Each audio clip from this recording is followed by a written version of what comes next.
The Philippines, consisting of 7,107 islands, is a beautiful country with diverse natural resources, breathtaking landscapes, exciting city life, and extremely hospitable locals.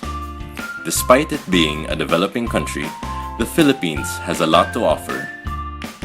While this is all true, the country unfortunately faces several massive transportation problems. Through the years, transportation in the Philippines has become the country's number one downfall, and the issues are only becoming worse. The most infamous transportation issue in the Philippines, especially true in Metro Manila, is traffic congestion. This problem alone has caused economic losses amounting to 3 billion pesos a day as of 2015. Projections show that this number will increase to 6 billion by 2030.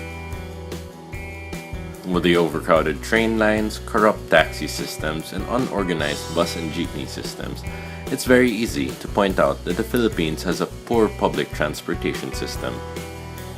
Last year, Pasay, one of the cities in Metro Manila, recorded an air quality index of 223.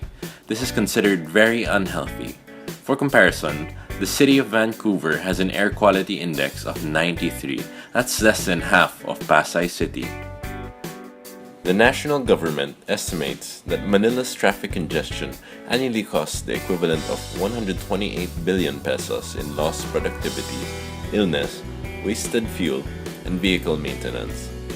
Traffic congestion is most commonly attributed to the lack of roads constructed or to the narrow roads that are also available.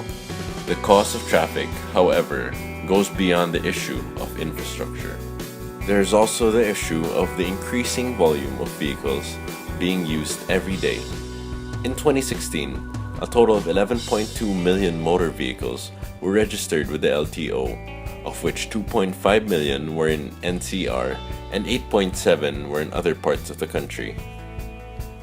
The development of commercial establishments such as malls and office spaces, when done excessively, also contributes to congestion, as it further aggravates the shortage of roads.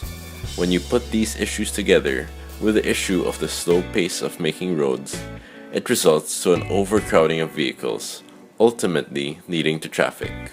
The poor public transportation of the country boils down to the lack of an organized and efficient system. There are trains, buses, jeepneys, and tricycles, but they are often unreliable and may also become sources of traffic themselves. The MRT and LRT should be a convenient way of transit, but these trains often break down.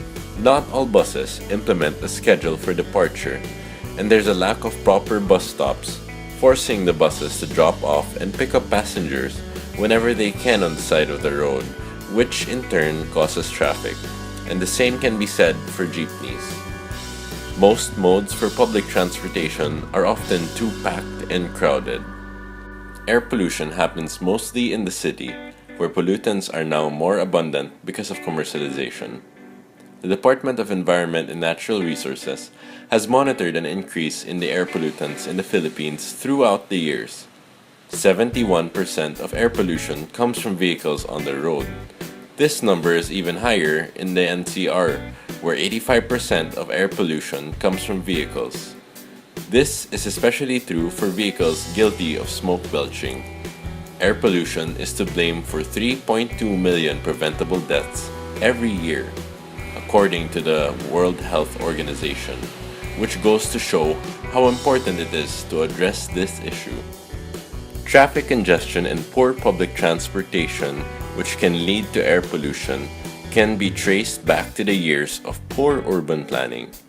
There have been various ideas on how to go about building the cities of our country, from the Burnham Plan, which never finished its implementation, to the Frost-Arellano Plan, as well as the Master Plan for the capital city.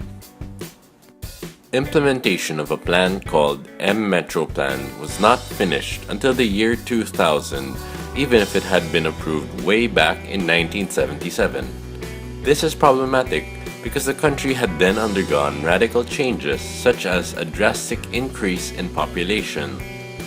Because our government's urban planning was years behind, this hindered the maximization of improvements that could have been done to the cities. There are a number of government initiatives that aim to address the issues of traffic congestion, poor public transportation, and pollution. Amidst all these government initiatives, we must also do our share as members of society in alleviating these issues. We can't solely rely on our government to fix our problems. We must be disciplined and proactive to help improve our country for the better.